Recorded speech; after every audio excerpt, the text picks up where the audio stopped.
Hi friends, welcome to movie updates and reviews. మీకోసం పెళ్లి కాని ప్రసాద్ మూవీ రివ్యూ తీసుకొచ్చాను గైస్. మన సప్తగిరి గారు హీరోగా నటించారు మూవీలో. మూవీ చూడడం జరిగింది గైస్. మూవీ మాత్రం బాగాలేదు గైస్, నాకు నచ్చలేదు. స్టోరీలోకి వెళ్తే ఇద్దరు సిస్టర్స్ అయితే ఉంటారు. దాంట్లో ఒక ఆమె అయితే తన కూతురికి ఫారెన్ సంబంధం చూసి పెళ్లి చేసి కూతురికి అయితే ఫారెన్ పంపించేస్తుంది. కొన్ని రోజుల తర్వాత వాళ్ళు కూడా వెళ్ళిపోతారు. అయితే ఇంకో సిస్టర్ ఏమో తన కూతురు లవ్ మ్యారేజ్ అయితే చేసుకుంటుంది. వాళ్ళు ఇంకా హైదరాబాద్లోనే ఉంటారు. వాళ్ళు కూడా ఎలాగైనా ఫారెన్ వెళ్ళాలని అనుకుంటారు గైస్. అయితే తన కూతురికి పాప అయితే పుడుతుంది, అంటే హీరోయిన్. తనకైనా పెళ్లి చేసి వచ్చే అల్లుడితోటి ఫారెన్ అయితే వెళ్ళిపోదామని అయితే ప్లాన్ చేస్తారు గైస్. ఇలా స్టోరీ స్టార్ట్ అవుతుంది. హీరో అయితే మలేషియాలో అయితే వర్క్ చేస్తుంటాడు గైస్. తనకి పెళ్లి కాదు, అంటే వాళ్ళ డాడీకి 2 కోట్లు తెచ్చే కోడలు పిల్ల వస్తేనే పెళ్లి చేస్తానని అయితే అనుకుంటాడు గైస్. అయితే అందువల్ల హీరోకి పెళ్లి కాదు. ఒక సంబంధం చూస్తారు, అది కూడా చెడిపోతుంది. అయితే ఆ విషయం హీరోని వాళ్ళ ఫ్యామిలీకి అయితే తెలుస్తుంది.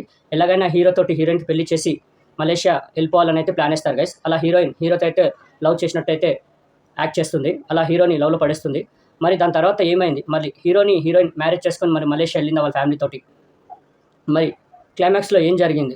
మరి వాళ్ళ ప్లాన్ వర్కౌట్ అయిందా? మరి క్లైమాక్స్లో వాళ్ళ ఫ్యామిలీ మొత్తం ఫారెన్ వెళ్ళారా హీరోని వాళ్ళ కూతురికి పెళ్లి చేసి? ఇవన్నీ తెలుసుకోవాలనుకుంటే మీరు మూవీ చూడాలి గైస్. మూవీ చూశారు కదా గైస్, చాలా సింపుల్ స్టోరీ, కానీ అది కూడా ఎంటర్టైనింగ్గా చెప్పలేదు. చాలా బోరింగ్గా, నాకైతే ఎక్కడ కామెడీ అనిపించలేదు గైస్. చాలా అసలు ఎప్పుడు ఎక్కడ సీన్కి ఫారెన్ వెళ్ళాలి అదే. ఏం లేదు మూవీలో. ఏమంటే ఫారెన్ సంబంధం రావాలి, మలేషియా, లేకుంటే ఫారెన్ వెళ్ళిపోవాలి, అదే మూవీ మొత్తం అదే గైస్. ఇంకా కొన్ని సీన్స్ ఉంటాయి, అవి అయితే ఎంబారెసింగ్గా ఉన్నాయి. ఒక సీన్ ఉంటుంది ఇంటర్వెల్ తర్వాత హీరోని వాళ్ళ ఫ్యామిలీతో ఒక సీన్ ఉంటుంది, అది కూడా నాకు నచ్చలేదు. మరి అంత పైచాతికం వరకు వెళ్ళిపోతారు, అది నాకు అంతగా అనిపించలేదు గైస్. ఒక మంచి అంటే హీరోని కూడా క్యారెక్టర్ కూడా అంత బాగా డిజైన్ చేయలేదు, నాకు ఎక్కడ ఇంప్రెస్ చేయలేదు గైస్. సప్తగిరి గారి క్యారెక్టర్ ఒకటి, అంటే తన యాక్టింగ్ తోటి అయితే సినిమాని అంతో కొంత నడిపించారు. అక్కడక్కడ తన కామెడీ టైమింగ్ తోటి నడిపించారు, కానీ మూవీ ఓవరాల్గా చూసుకుంటే మాత్రం ఎక్కడ ఇంప్రెస్ చేయలేదు గైస్. నాకైతే ఓవరాల్ మూవీ అయితే పెద్ద డిసప్పాయింట్ గైస్, అంతగా నచ్చలేదు. ఓటీటీలో చూస్తే చూడొచ్చు వచ్చినాక వన్ టైం, కానీ థియేటర్స్కి వెళ్ళి చూసే మూవీ అయితే కాదని నా ఫీలింగ్, ఎందుకంటే అంతగా ఇంప్రెస్ చేయలేదు గైస్.